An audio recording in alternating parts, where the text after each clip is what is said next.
Hello everyone, welcome to DR academic. तो पिछले video में मैंने आपको आवेश के बारे में जितनी भी छोटी मोटी जानकारी थी और जो छोटी मोटी डेफिनेशंस थी वो मैंने आपको क्लियर करवा दी थी। ठीक है, तो आज की वीडियो में देखिए हम पढ़ने वाले हैं कूलाम का नियम यानी कूलाम्स लॉ।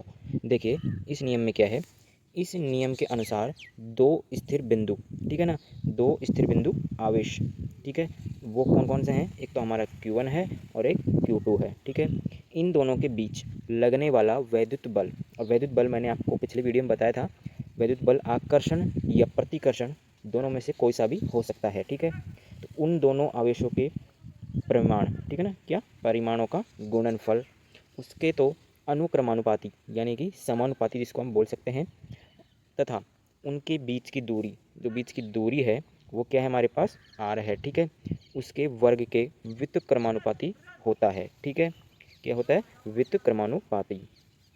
अब देखिए आगे इसका एक छोटा सा डेरिवेशन है, बहुत ही ईजी है। देखिए देखिए यहाँ पे देखिए, माना कि Q1 व Q2 दो आवेश हैं, एक दूसरे से r दूरी पर स्थित है। ठीक है, ये r दूरी है हमारे पास, और एक Q1 है और एक Q2 आवेश है। ठीक है, ये दोनों r दूरी पर स्थित है।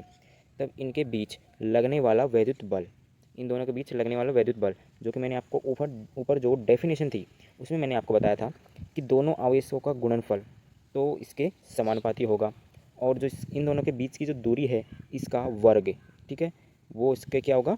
व्युत्क्रमानुपाती होगा। वो ही इसमें बताया है कि यहाँ पे इक्वेशन दे रखी है 1 और 2।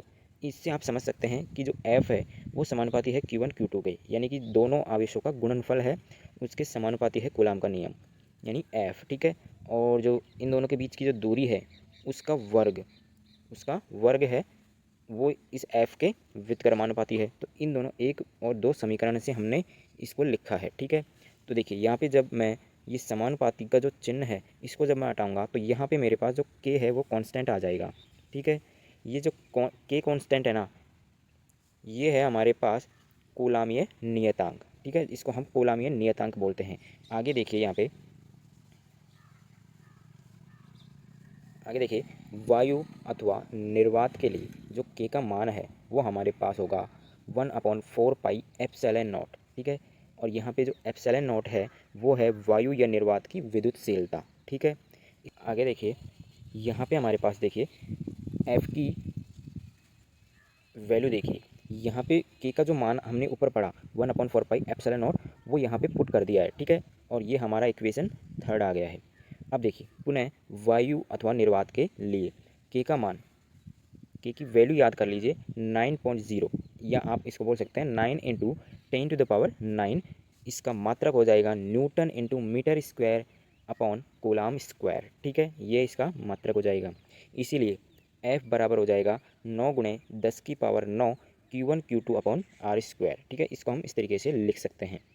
ठीक है, यहाँ तक कोई दिक्कत है क्या? नहीं है ना? तो आगे देखिए, फिर भी अगर कोई डाउट रह जाता है बीच में तो वो आप हमसे कमेंट करके पूछ सकते हैं। ठीक है, आगे देखिए, यहाँ पे देखिए, यदि दोनों बिंदु आवेश किसी कुचालक माध्यम, जैसे कागज़ हो गया, मोम हो गया, कागज़ हो गया, ठीक है, कोई भी कुचालक जिसमें विद्युत का चालन नहीं होता है, ठीक है, उसमें स्थित हो, तो हमारे पास जो F होगा वो क्या आएगा? तो FM हो जाएगा यहाँ पे 1/4 pi epsilon not k into Q1 Q2 upon R square, जहाँ ये k क्या है? परावैद्युत माध्यम का परावैद्युतांक। ठीक है, यहाँ पे जो परावैद्युत है यानी कि जो कुचालक माध्यम है उसका परावैद्युतांक है ये k। ठीक है, तो ये हमारा इक्वेशन 4 आ गया है। अब देखिए समीकरण 3 और 4 से देखिए आप, समीकरण 3 क्या था हमारा? देखिए यहाँ पे समीकरण 3 था F बराबर 1/4 pi epsilon not Q1 Q2 upon R square. ठीक है, और हमारे पास समीकरण 4 है ये FM बराबर 1/4 pi epsilon not k into Q1 Q2 upon R square. इन दोनों से देखिए F अपॉन FM, तो हमको F की वैल्यू रख देनी है ऊपर और नीचे FM की वैल्यू। ठीक है, अब देखिए यहाँ पे जो हमारे पास 1/4 पाई एप्सिलॉन नॉट है ये कैंसिल हो जाएगा इससे। ठीक है, और Q1 Q2 upon R square है वो भी कैंसिल हो जाएगा। ठीक है, ये दोनों कैंसिल होने के बाद हमारे पास वैल्यू आ जाएगी F अपॉन FM की, जो कि आएगी k। अब के क्यों आएगी, क्योंकि यहाँ पे जो के है ना वो 1 में है। जब ये ऊपर जाएगा, तो ये हमारे पास के आ जाएगा। ठीक है, इसको हम बोल सकते हैं एफ बराबर के इंटू एफ एम। ठीक है, तो यहाँ तक कोई दिक्कत है? चलो आगे चलते हैं। आगे देखिए हमारे पास है एप्सिलॉन नॉट का आंकिक मान, जो कि आपको याद रखना है। ठीक है, बहुत इंपॉर्टेंट है, ये न्यूमेरिकल्स में काम देंगे। ठीक है, तो इनको याद रखना है।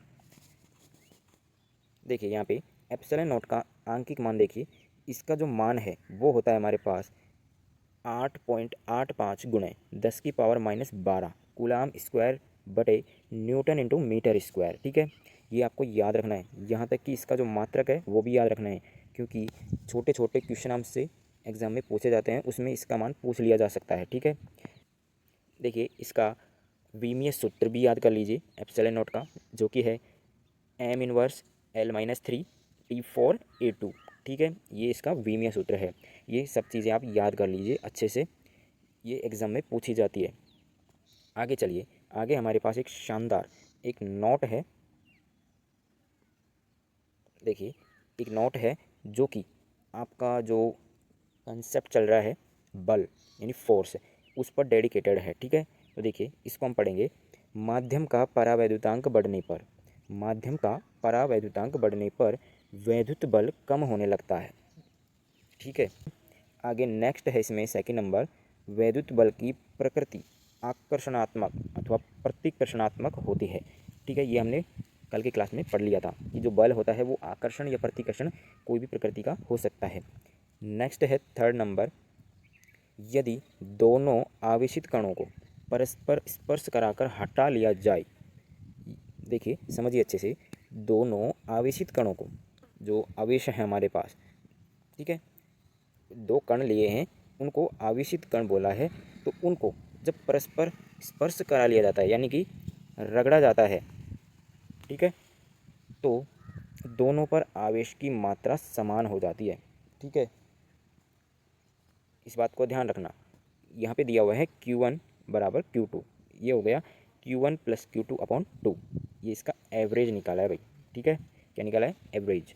देखिए जब भी आप कोई भी दो आवेशित कण लो, एक मान लो किसी पर चार्ज है 20, ठीक है, थोड़ी देर के लिए मान लीजिए किसी पर चार्ज 20 है और एक पर 10 है, तो जब उन दोनों को रगड़ा जाएगा तो दोनों पर बराबर मात्रा में आवेश हो जाएगा, यानी कि 15-15 दोनों पर हो जाएगा। ठीक है, जिस पर ज़्यादा होगा वो ज़्यादा वाला कम को बराबर कर देगा। ठीक है, इस तरीके से। देखिए आगे है यहाँ पे, देखिए आगे है यहाँ पे, यदि दोनों आवेशों के बीच का माध्यम कोई धातु हो, ठीक है, यानी कोई भी दोनों आवेश है, उन दोनों के बीच का माध्यम कोई धातु हो, यानी कि के का जो मान है वो इन्फिनिटी हो, तो उसके कारण उनके बीच आरोपित बल शून्य हो जाता है। ठीक है, उनका जो बल है ना वो शून्य हो जाता है, उनके द्वारा कोई भी बल लगाया जाता है वो शून्य हो जाता है।